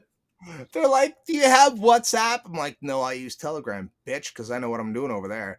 Go to Telegram. It's Peter from Nigeria. I'm like, yeah. Peter, hi, Peter. How's Nigeria, bud? You fucking asshole. I was like, oh, you've got to be kidding me. It's hilarious. There's some chick, it was a brunette or some shit like that was the avatar. But then I drug him over to Telegram. I'm like, oh, hi. Hello, Peter. Hello. Yeah. And I've met, like you said, I've met a lot of I know people of all different ethnicities, right? And a lot of them are great people. And a lot of them, even ones that have come over from India, but they've come here and they have, I guess, as you want to put it, assimilated into Canada. That's the old stock. They're here and they're, they dress like us, they talk. I mean, they come here with education, and actually doing a job where they probably have more education for, and, but they add to our economy. They don't take, they add. Right. And so there are a lot of good people. Now, to just say, well, we just need to get rid of them all. Well, I have a problem with that. For one, we don't have enough population to then now look after all the jobs that are here. Because now you're going to get rid of 90% of the workforce from Tim Hortons, 80 or 70% of the workforce from your Walmarts, right? Your taxi cab industry is going to shut down. There's going to be hardly any more Uber, right? So who's taking these jobs? We don't have the people to take them all because we're not having kids. So it's a bit of a slippery slope because your economy would crash. Well, it's going to crash. Well, it's going to crash anyway. It's crashing. It's going to crash. We already know it's going to crash. It would just go. It would just be super fast. Like I think it's too late to have that attitude, though. It's too late. Like we're too far gone. Oh yeah, 100%. Like when you start looking at provincial populations, where we're now at 46%. Yep. In some provinces. Well, yeah, I say find your own, support your own, and go from there. I mean, yeah, whatever that may mean to you, but find your own. Find those people that are like-minded and you want to do business with, and only do business with them. And I mean, get rid of the Walmarts. But I mean, in the city, it's so fucking hard. But that's just a fucking piss ass excuse from me to say, oh, it's hard in the city. Like, no, you can still do it. Just support your own, support your friends, support your local businesses. Like there are, I know in the home team we have there's a website for just conservative businesses that are owned by conservative people. But fuck, I used to be the same attitude of like, oh, we just need to shut the borders. I think it's too late. It's too far gone. The race war is around the corner. The extermination of the white people it's literally around the corner. In my opinion, the reverse racism that's going on. And when I grew up in a small one road town where I wasn't allowed to go into people's houses because I was white. I know what it is. I knew what racism was against white people when I was fucking 9. I realized real quick, like, I'm not allowed in that person's house because of the color of my skin. Ouch. I'm 9 years old. That sucks. And that was something that we thought we defeated. We thought we defeated it in the 90s, where black people were just as welcome as white people versus the Indians versus and like we were all for that shit. And then the nepotism happened, and then they just flooded the marketplace with all the guys. And now what are you bringing? Are you paying us better wages? No, you're actually trying to fuck us over because we're white, because we're Canadian. You're trying to fuck us over extra hard because we're white and because we're Canadian. I think it's too late. I think there's too many of them here, and the country is gone. We're done. This is done, and so get ready for war. Well, I think Rage said this. He goes, Canada is not the country. It is not the lines. It's not the dirt. It's the people, right? Being a Canadian is the people, right? And he was saying this, it's like a family. So then I was kind of like, so what countries are out there? I'm on Google Maps, like, so what country out there has a good amount of land with not too many people that we could just all move to? So we'll take the Canadians, we'll just put them somewhere else, and then we'll build up something great, and then we'll get invaded again because it'll be so awesome. Yeah, true. We could. Well, that's the plan. We pick Bigottville. We start with Bigottville and then expand, and then we have 2 Bigotvilles, then 3 Bigotvilles, then 4 Bigotvilles, and we just. But it's hard that's hard to manage. Don't give me this shit. Projects have 1.5 billion, which is disgusting. Pojits have 1.5 billion, which is disgusting. Yeah, that's gross. No, but Chris, we have the people, but we don't have the people, because now we have a generation of kids who don't want to work. Right, we got people who don't want to work. So we have people that have retired, or like with the vets cab there here, you have vets taxi. Well, but a lot of those vets aren't going to be driving. Like we have an aging population. We're not replacing our population. So we're not going to have enough people for the jobs. Isn't that the point, though, that we send them all back? Like, which is ridiculous to even say, but I mean, we'll just say it anyways. Let's just go with that narrative that we do mass immigration, like mass deportation of whatever lines we want to draw in the sand, which would be a battle in itself. And then we get rid of a bunch of people. And then by doing so, our economy crashes, which means that we all have to take extra jobs. And that's what fills the gap, because then now we're pumping out babies left, right, and center. The government gets on board. They start pushing it, and everyone starts having 6, 7 kids. Right. No, you're absolutely right. It could happen, but it wouldn't happen overnight. It would be probably, decades. I agree with Chris. We have people that are willing to work but are being physically pushed out. No, and I'm not saying that he's wrong. I'm not disagreeing. I know that's happening. You know right? for a fact that's I know happening. for a fact that it's For a happening. fact. But For a the fact. problem is that we still don't have the population. We don't, because we've created these jobs. So if we get rid of them, all of a sudden we're going to have empty, restaurants.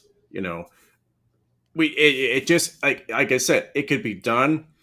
The economy would totally collapse. It would take decades for us to come out of it, because we would need to wait for all those kids to grow up. Right? It would be, it'd be 20 years. True. Right?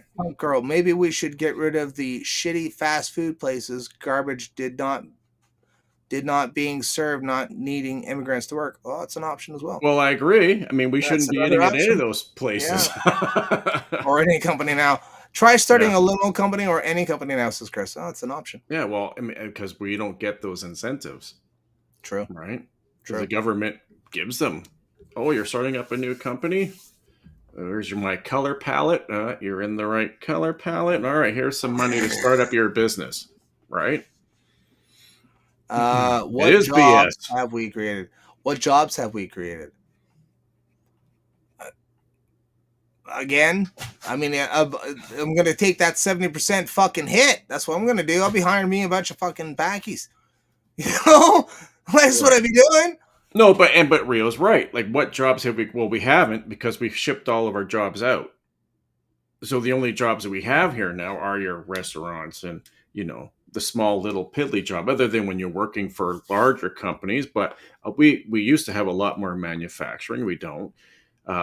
So again, like having conversations with, older people, who can't stand Trump, but it's like, but at the same time, I don't agree with everything he does, but he also is doing what's right for his people. So he's trying to bring back manufacturing, create the jobs. Well, it just makes sense. Right. It makes sense. It just makes sense. But we shipped all of our jobs out, just as the U.S. did, right? Mm-hmm. And he's trying to claw back, I think for other reasons, but he's trying to claw that back. But we don't have the governments in place who will do that, because they're beholden to China and to India. Rio saying my 17-year-old can't get her first job. Mm-hmm. That's the McDonald's jobs. That's the Harvey's jobs. That's my nephew was he's black, but he was able to get into Harvey's. Maybe that's why. I don't know. But he did the Harvey's thing. That was his Harvey's and other different little odd jobs here and there with different restaurants. And that's just what kids did. This is going back a couple of years, but it still kind of applies. Nowadays, fuck, good luck. 70%. Oh, you're not Indian? No. Now, even out here, we have two kids that work at the en route, but even there, they know for a fact that a lot of the immigrants who work there are in that 70%, working government funded crap. And they also get bussed in from London, from a larger center, because they don't live out here. Obviously. They get bussed in. Right? So, but then to my other argument, though, is that, well, they wouldn't have to bus them in if we had enough kids out here who wanted the jobs. Because a lot of kids are lazy. I'm just saying, it's a different time. It's also different with parents. I think that is also reflective on the parents. Right. Because the parents are like, I had such a hard life.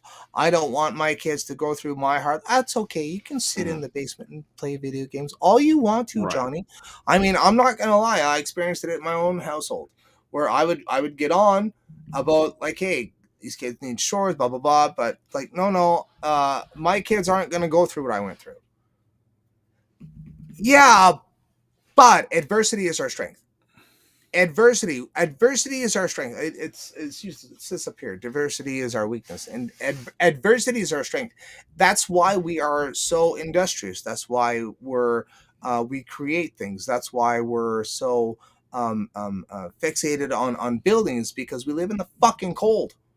There's adversity here. We needed to build up the infrastructure. We needed to build up the ability to move around in the brutal winter. And now people are taking advantage of our hard work. Well, not my hard work, but the hard work of my ancestors, obviously. Yeah. Yeah. That's the only reason why they're able to. Otherwise, I mean, that's why I look at the sports. There's not really a lot of black people in hockey. Why? Because it's cold. It's fucking cold. And they're not white. White people are white because it's cold. It was cold in the Caucasus Mountains. That's where we're from, the Caucasus Mountains, the Caucasians. Why? Because it's cold. That's why we don't have a lot of melanin in our skin. Because it's cold. That's how we're able to work in the cold and be in the cold. Because we're fucking white. Yeah. That's why. Now, and again, to Rio's argument, like, yes, I can imagine like where you are, it's going to be far more difficult for your daughter to get a job. Far more difficult than it would be out here. But out here, the jobs are few and far between. Right? There's not a lot of jobs. So the kids who are out here, they are getting the jobs. But again, a lot of them are lazy. But we also have the companies who won't hire them because why? They can hire the immigrant, save 70%, and then in 6 months' time, fire them, hire another one. Well, just keep that 70% going. So let's say for argument's sake that we got a bunch of South Africans. Although, I mean, Lee Stewie pulled up this, had this article on Twitter. I'll show it quick. About where is it at? Oh, I have it right. I thought I have it right here. I thought where's my article? But I thought I had it pulled. I know it's Twitter. The fuck? Is this it? This is not it. I don't know where it's at. All right, we'll show this one. Some white people think that they're South Africa. That they were in South. Some white people think they were in South Africa before black people. You can't make this type of delusion. Ryan James goes that white people arrived in South Africa before the Zulus. So Champagne Josie says some black people think white farmers aren't being murdered by black people. You can't make this type of delusion. That's hilarious. But apparently, there was some Canadians. I thought I had this fucking pulled up. No, whatever. Apparently, there was some South Africans that applied to Canada for refugee status and were denied because they said, I guess they made claims that the black majority was killing white farmers. So they were denied. Yeah. So they were denied. White supremacists. Yeah. White power. Go with it. Which is based on that. So I don't know. Like, so what if we got some of these South Africans in Canada, would they still be able to get the 70% discount? I highly doubt it. But it's an immigrant from a different country. Don't they want the employer? Let me get that color wheel out. You know what I mean? I don't know. I'm doubting it. Yeah. I'm doubting it. Yeah, I don't know. We'll see. Because you'd think, I'm sure there's people from England and Ireland and places, Germany, who move here. Immigrated? They're all in those immigration numbers. Yeah. You would think. Far few, but, you know. You would think. I don't know. What do you think? Probably because they come over here and they already have a skill that we need. Ooh, valid. That's a valid point. Right? That is a valid point. So what do you think about the backlash coming from the South Africans coming into the States? Well, I mean, again, it's coming from a side where, well, you'll let these refugees in. Why won't you let these? Yep. Right? Oh, but they don't look like refugees. Bingo! Well, I mean, they're not crossing the border illegally as well. You right. know? Like well, no, exactly. Like Trump physically brought them in. So it's like... Right. I don't know. Not potato. It's just not different. It's like apples and oranges. It should be no different. It's apples and oranges. You know, if they were crossing the border illegally, yeah, kick them the fuck out. But if they're being brought in legally, and I mean, you know, Trump brought them in on an executive order, where the fuck however he brought them in, that's no different. And what I was saying was like, would you be saying that if they were black? Right. Oh, all of a sudden it's okay if they're black, but oh no, not if they're white. Oh no, I see how it is. Yeah, no, it was all fair and square. Now it's like now we're just gonna pick on whitey. Okay, cool. Right. That's well, fine. And that's that's a payback for all the years of slavery. Like, well, you know, that shit's done. Yeah. We can remember back in the day, you know, when the U.S. was first being developed, it was Irish who were the largest. Imagine that. Slaves. Imagine that. Weird. Yeah. Are you saying that the Irish were treated like they were black? I think so. I think you're saying that. And so now this is my issue. This is Brooker T. Hold on. There's a difference between immigrants, refugees, asylum seekers, and temporary foreign workers with legal status and programs available. Mm-hmm.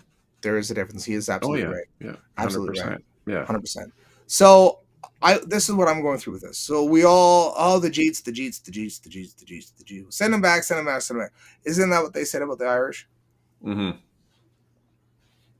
Just throwing that out there. And I mean, I think it's I don't want to be a hypocrite or anything, but I mean, yeah, but we used to say that about the Irish. We said about the Italians, same thing. Mm-hmm. They were white. Has nothing to do with that. Has nothing to do with me. If you come over here and you get a free pass, people get their fucking backups. Like, I've had to work my ass off and you're giving them a free fucking pass. What the fuck? What the hell? Mm-hmm. I mean, at work, we had a bunch of people come in from a different country, and they gave them the short bus. They gave them the benefits right away, uniforms right away. And this is shit that you had to earn over 3 months. But these guys got it the minute they landed. And I was pissed. I was like, what the fuck? Like, this is bullshit. They shouldn't be given a free pass. Actually, they worked out. They were actually quite hard workers. And they like, okay, well, I mean, we got lucky. That's all. Mm-hmm. Every one of them worked out. Every one of them fucking stayed the whole fucking term. And they were great workers, and I go along with all of them. So it's like, well, you know, we got lucky. It's the short fucking pass to get. Mm-hmm. And well, that's what they're bitching with the South Africans, that they're getting a short pass for the benefits, for the housing, for what they're getting all these little extra little incentives. They're fucking being murdered by the thousands. By the thousands is a stretch, but they're being murdered. Farmers are being murdered. Mm-hmm. This is Zimbabwe all over again. Rhodesia, go Rhodesia! You know what happened in fucking Rhodesia, which is now called Zimbabwe. They tried to kill all the white farmers. All the white farmers got kicked out. They all left because they got pushed out. And then what happened? A famine happened. And then the president was like, come back. No, fuck you, bud. Yeah. We're done. So that's what we can expect from South Africa, is with the famine from them fucking around, because they're going to find out. So now I did talk with, you knew, like when I was on the campaign trail, talked with a bunch of farmers out in this area, and ones who had a lot of foreign workers, temporary foreign workers. And I actually met some of the foreign workers, and they're required because not enough people want to do the job. Mm-hmm. Right. And this is like one of the pig farms up here. So you're up, like you're in the barn at 8, you're out at 5. They get their lodgings paid for. They get a van, to drive around in. They get paid, but every year it's the same ones that come up. So they always hire like the same ones. But they can't get the kids to work. You see, the kids will come up, they'll try it for a couple of days, and they're like, it's too hard. Right. And I made a suggestion at one of the debates. I was like, what I would like to see is that our classrooms change from this woke ideology crap to actually learning trades and skills. Where the money is. That's where the fucking money is. And you get these kids working on farms. You have like a little co-op. Yep. Okay, well, today, or the next, 4 months, if you want to take the co-op course, well, you can do this. You can work at this, grain farm, you can go with the pig, you go here, or whatever you want to do. Greenhouses are huge. Oh, out here, yes, massive business, but we have to bring in the foreign workers. And also, it gets really hot in there, so some might be more adapted to the climate. But but it's just like it was a bit of an eye opener. Even the ones who like the white person who was hired to be like the manager was lazy. He would maybe work 3 days a week, maybe 4, and it's like trying to find someone, but they're not paying these people like $40 an hour because it's a farm. Like, you can't afford that kind of stuff. Right. So, but they're still paying a fairly good wage, but these people don't want to work. So so again, is it also our fault? Our culture, our upbringing, culture. Yeah, I learned how. I mean, it's a conversation, but it's it's not always just cut and dry.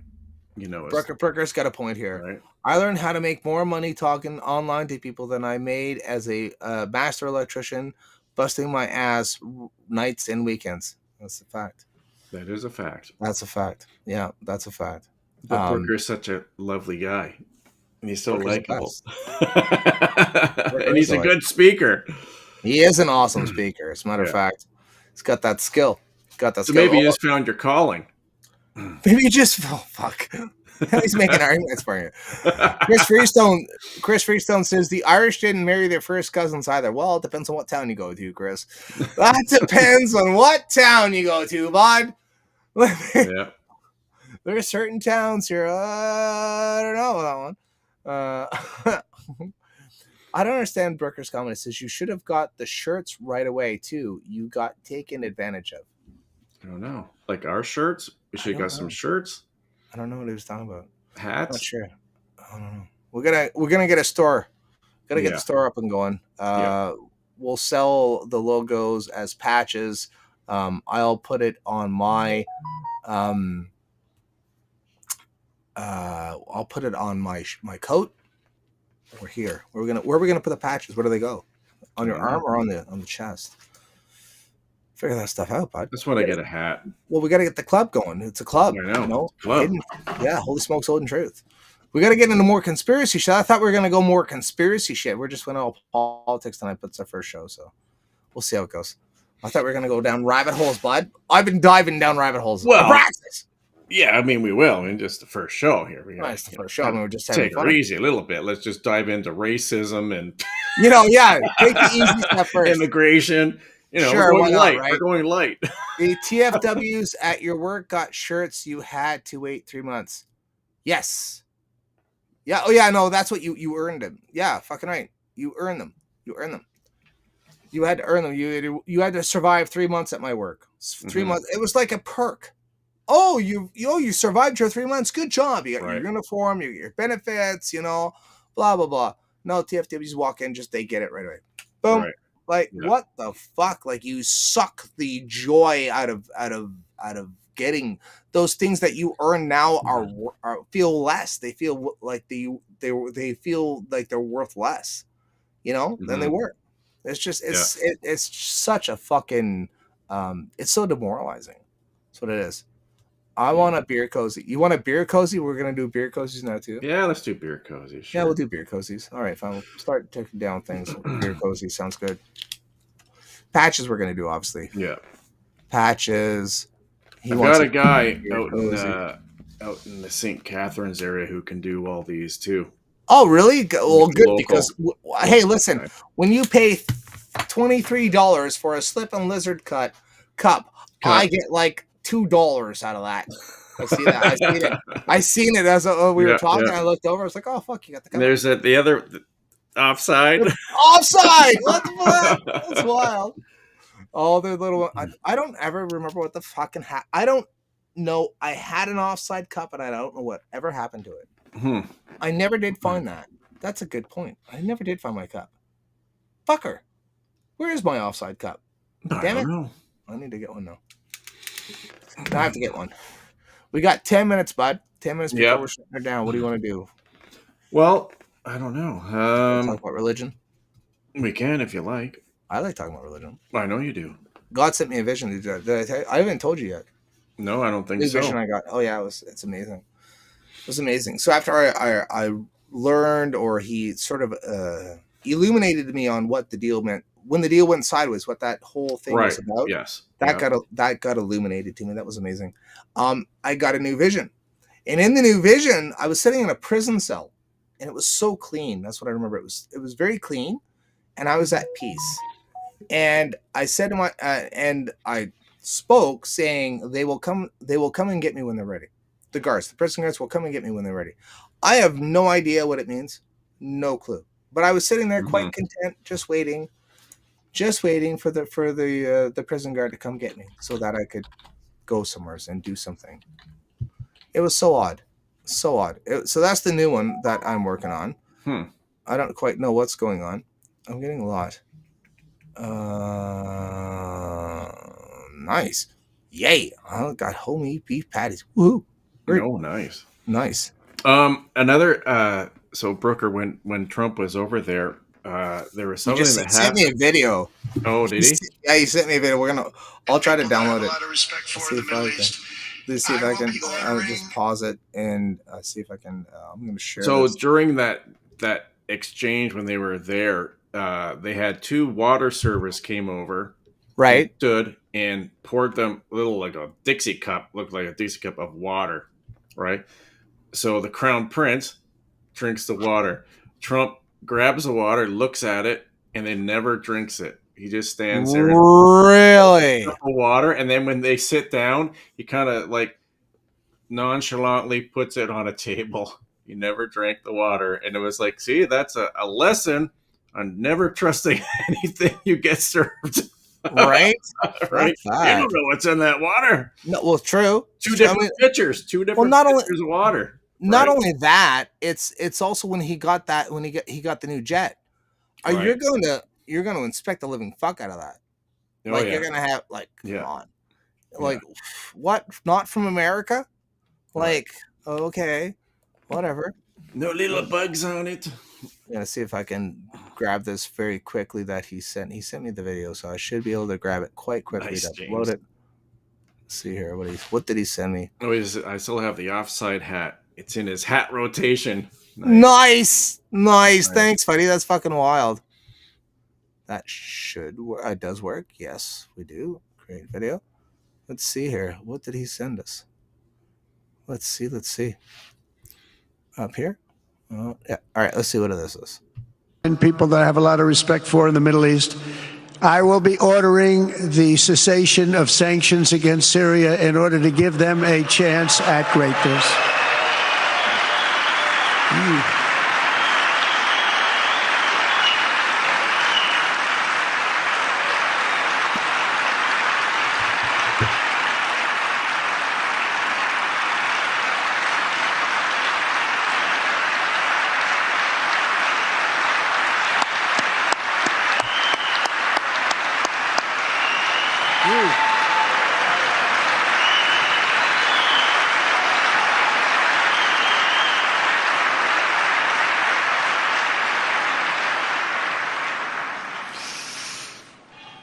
Oh, what among others. Oh, did I miss the hand signal? I don't know. Did I miss it?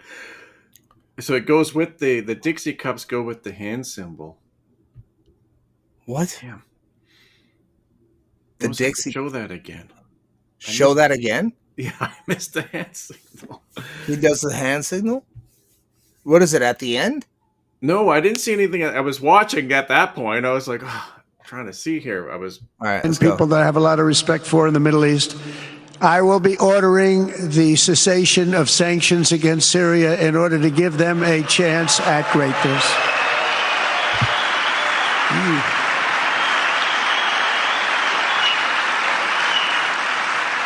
Was that symbol there? A little. What's he do? The line?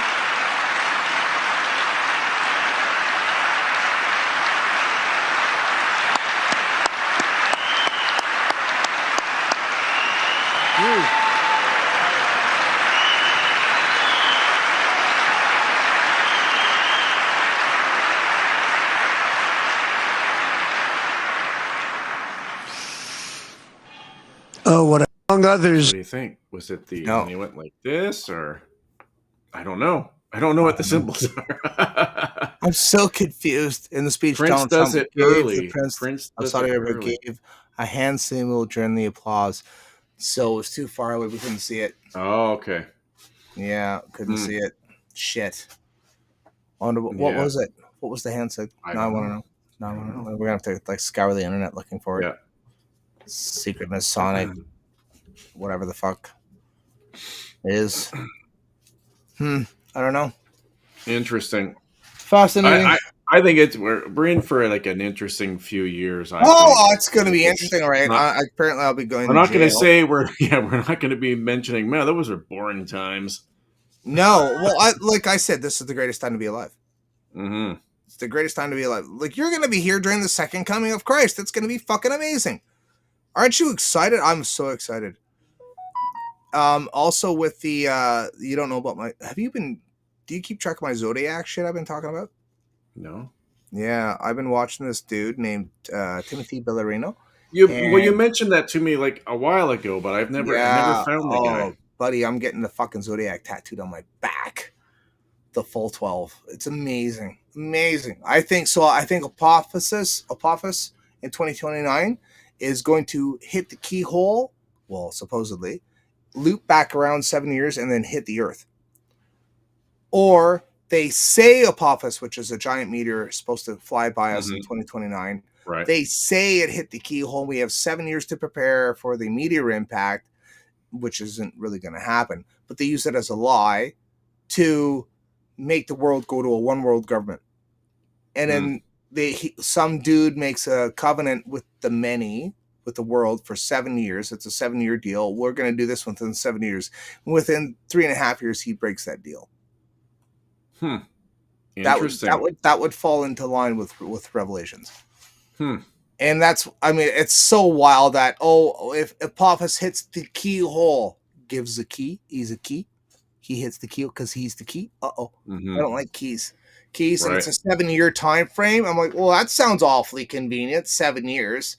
I'm like, well, what if? And imagine the world starts freaking out over this, and they need to form a one world government because of the crisis of humanity. We're gonna get hit within 7. What if? But what if? The but what ifs will come out of the woodwork. The but what ifs. Oh no! What happened? What? You're still there? I see you. Oh, now he's gone. Now it's just me. Well, we got 2 minutes left. Yes, it's the hidden truth. Like we'll get into it, Yender. It's been the first show, Yender. It's been the first show. What? You were there. I was gone. You would know when you said, "Hey, what's going on?" You were still there, and then all of a sudden you disappeared like 30 seconds later. Crazy. It just cut out. Mm-hmm. That's a sign. That's a sign. Yep. Mark my words. That's a sign. All right. 2 minutes left too. Bring me the fire like Prime in my hand now. Like Prime in my hand now. Right, yeah. No, but it's interesting. It kind of makes you think of why such a push to go to Mars.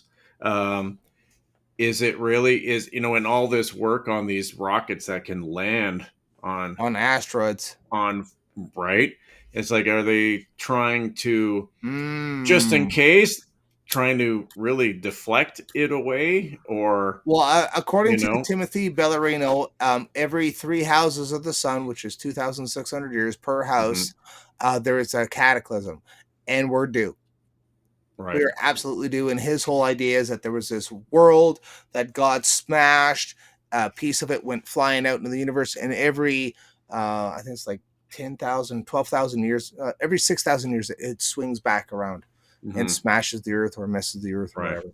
So which then almost puts us into that timeline of the stuff that I used to talk about with the Phoenix coming in 2040. Or the people hiding, or the people hiding. And then they come out with why they the go underground. Right? Yeah, I thought about that. I thought about it. All of a sudden, they come out of ground. People above still did some survive, but there's no infrastructure. Everything is gone. We're back to the Stone Age, and all of a sudden these people come out and they're like, Look at all our technology. That's a lot like fucking, what's that movie with Tom Hanks and Halle Berry in it? Shit. Same concept. Same fucking concept. Fuck, what's that movie? It was good. It was actually pretty good. Yeah. All right, it's 10 o'clock. Time to go. All right. Time to leave. All right, everybody. Thanks, everyone, for coming out. Thank you for our the first show. Yeah, we'll be back. I'm going to try to do it this Wednesday night. We'll see what I can do. Okay. All right. We're going to be all over the place for a little while, but all over the place. We'll We'll figure it out. Thanks, everyone. All right, everybody. Peace out. Good night.